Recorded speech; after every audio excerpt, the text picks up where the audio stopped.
بسم الله الرحمن الرحيم. الحمد لله رب العالمين، والصلاة والسلام على خير خلق الله محمد وعلى آله وأصحابه الكرام وتابعيهم بإحسان إلى يوم الدين. برزان وخشوستان لخزمة كتابي نيابي أذكار إمام النووي جيان بسربين باسي ذكر كاني كاتي نوجبارانا أكين هندي من لباس كردو أقات سر فرموديك في غمر صلى الله عليه وآله وسلم أفرمي خلق هاتن هاواريان هنا بولاي پیغمبر صلى الله عليه وآله وسلم كوشك صالية فرموي من بركم بودابن من بركم بودانا لمصلاكية. طبعا مسجد من هي، جامع من هي، مصلى من هي، مصلى لخارجي مزقود لشوينك كخلق تيا كو أبونا جمعة كان نيجي ججنا كان تيا أكر پیغمبر صلى الله عليه وآله وسلم لقل نيجي استسقاو هندي كوبونا وش هل لو شوينا أنا أكره پیغمبری خواه صلی الله علیه و آله وسلم لوی وعدی بخلق ذاك فلان الروج يندرو فلان الروج نيجي استسقاءك نيجي بارانك خلق لفلان الروج لموسمك هم امادبون لو كاتوا لحظيي افرمك التازه خور بروي در اكوت حاجبي در اكوت وتبع حال خور ودو السري درينا في نقبو هشتا پیغمبر صلى الله عليه واله وسلم تشريفي هنا اثر من بركه خلق كوبونا وبدوريوا الله أكبر كرت هندي الله أكبر كرت وكون نيجي ججن دواتر سباسي خواي كرت دواتر فرموي إنكم شكوتم جدب دياركم فرموي إيوا شكايتي حالتا هنا بولا منك والدودة زي وشي كردو مالكانتا برسق كوتون واستئخار المطر بارانتا لتأخير بوا عن إياني زمانه عنكم لكاتي خويا نباري وتأخير بوا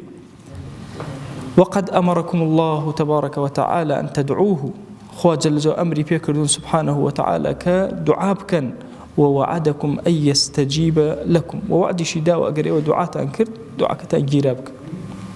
ثم قال الحمد لله رب العالمين الرحمن الرحيم مالك يوم الدين.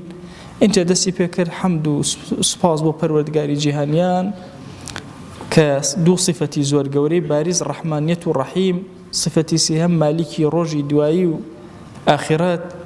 فرمي لا إله إلا الله يفعل ما يريد هيج برسراوك نية إلا خوانا بجل جلاله هرچي بو ايكا اللهم أنت الله لا إله إلا أنت الغني خواه تو زور دولمن هيش برسراوكني إلا تو نبي تو زور دولمن ونحن الفقراء إما زور فقير خواه حاجة من هي بوتو أنزل علينا الغيث باران ما بارنا واجعل ما أنزلت لنا قوة وبلاغا إلى حين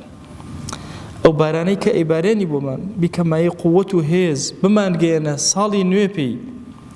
إنجا دسي برس كردو پیغمبر صلى الله عليه وسلم دسي كرب الدعاء كردن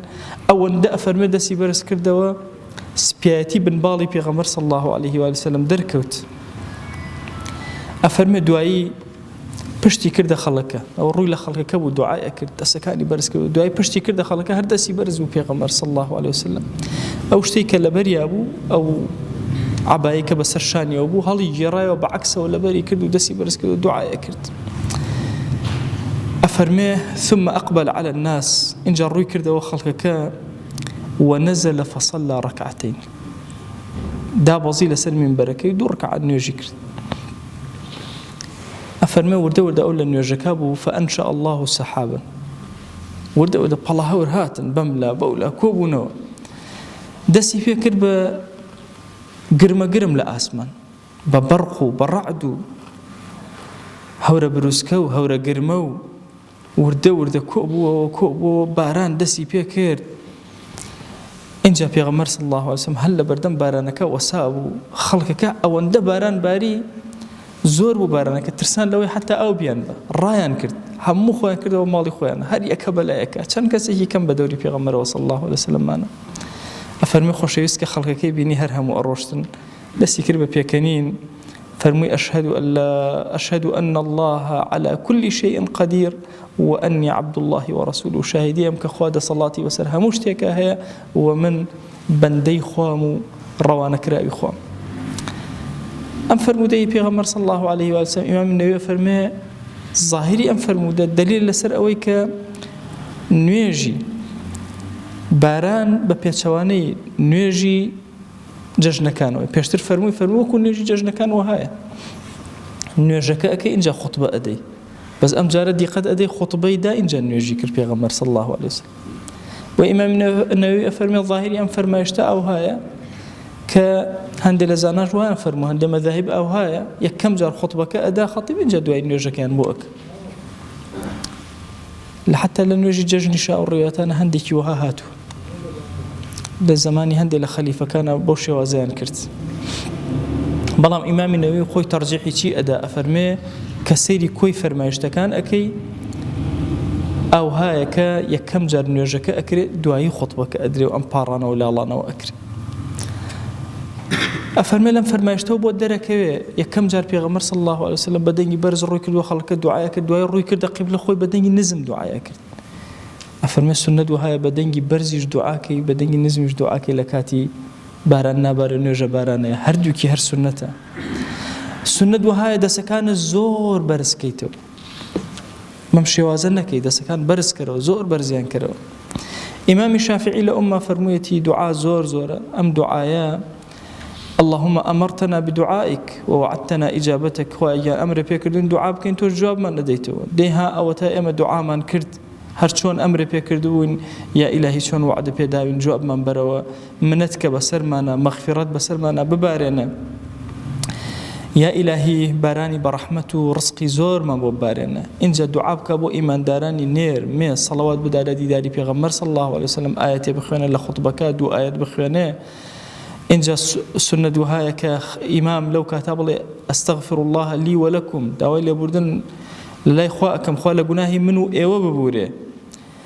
إنجا دعاي نارحتي كان بخواني ربنا آتنا في الدنيا حسنة وفي الآخرة حسنة وقنا عذاب النار بخواني وغيري وأنا دعاء كان زور زور أفرمي بيان خواني أفرمي إمامي شافعي فرمويتي لأمة دو خطبة سنة هروك خطبة ججن چون الله أكبر ينتياك همان شواز الله أكبر ينتياك بهمان چشن نوێژەکان جێبەجێ ئەکرێن. خطيبك زور سنة أم آيات زور بخوانه فقلت استغفروا ربكم إنه كان غفارا يرسل السماء عليكم مدرارا. أم آيات بركتي زور قوريتي چکو أفرمي استغفار كان خوا بسرتانا باراني خوي أبارنه أفرمي أم آيات وكو بركات زور بخوانه. روايات كراو لإمام عمر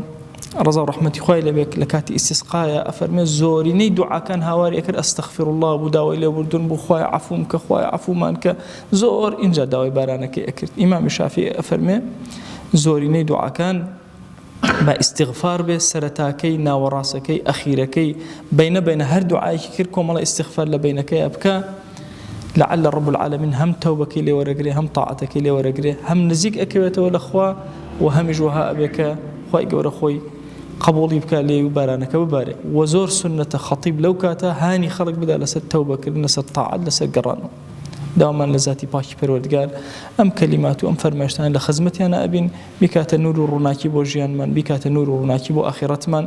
عاقبة من برخي وبركتك إلهي داوال لي أكين بناوي جواند بصفتي برز باسم عظمت كرم ورحمة بزي خذ بسلمان بارن وقبول منك يا أكرم الأكرمين آمين آمين والحمد لله رب العالمين وصلى الله على سيدنا محمد وعلى آله وصحبه وسلم تسليما كثيرا أبدا إلى يوم الدين ويقول لقناه من الشيء وجبور إخوة من قبولك